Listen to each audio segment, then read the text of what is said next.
ನಮಸ್ಕಾರ, ನೀವು ನೋಡ್ತಾ ಇದ್ದೀರಾ ಬೆಂಗಳೂರು ಫಸ್ಟ್. ನಾನು ಪರಿಣಿಕಾ. ದಿನದ ಪ್ರಮುಖ ಸುದ್ದಿಯನ್ನು ನೋಡೋಣ. ಅದಕ್ಕೂ ಮುನ್ನ ಈ ಕ್ಷಣದ ಹೆಡ್ಲೈನ್ಸ್. ಮೊದಲು ಪ್ರೀತಿ ಪ್ರೇಮ ಪ್ರಣಯ ಅಂದ್ಲು, ಆಮೇಲೆ ಜೈಲಿಗೂ ಕಳಿಸಿದ್ದು.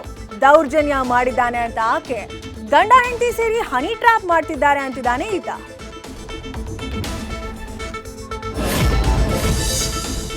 ಪೇಂಟ್ ಅಂಗಡಿಯಲ್ಲಿ ಅಗ್ನಿ ಅವಘಡ, ಅಗ್ನಿಯ ಕೆನ್ನಾಲಿಗೆಗೆ ಹೊತ್ತಿ ಉರಿದ 3 ಅಂತಸ್ತಿನ ಕಟ್ಟಡ.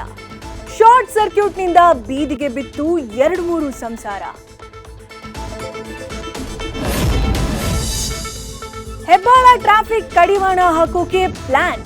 193 ಕಿಲೋಮೀಟರ್ ಸುರಂಗ ರಸ್ತೆ ನಿರ್ಮಿಸೋಕೆ ಸರ್ಕಾರ ಪ್ರಿಪರೇಷನ್.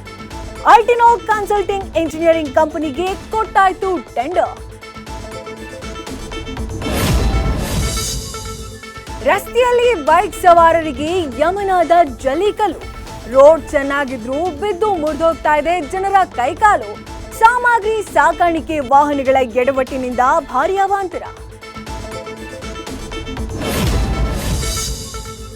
ಬಣ್ಣ ಬಣ್ಣದ ಹೂಗಳನ್ನ ನೋಡೋಕೆ ಸಾಗರದಂತೆ ಬಂದ್ರು ಜನ. ಒಂದೇ ದಿನಕ್ಕೆ 65 ಲಕ್ಷ ರೂಪಾಯಿ ಕಲೆಕ್ಷನ್. 96,000 ಜನ ಬಂದಿದ್ರಿಂದ ಸೃಷ್ಟಿ ಆಯ್ತಂತೆ ಇತಿಹಾಸ.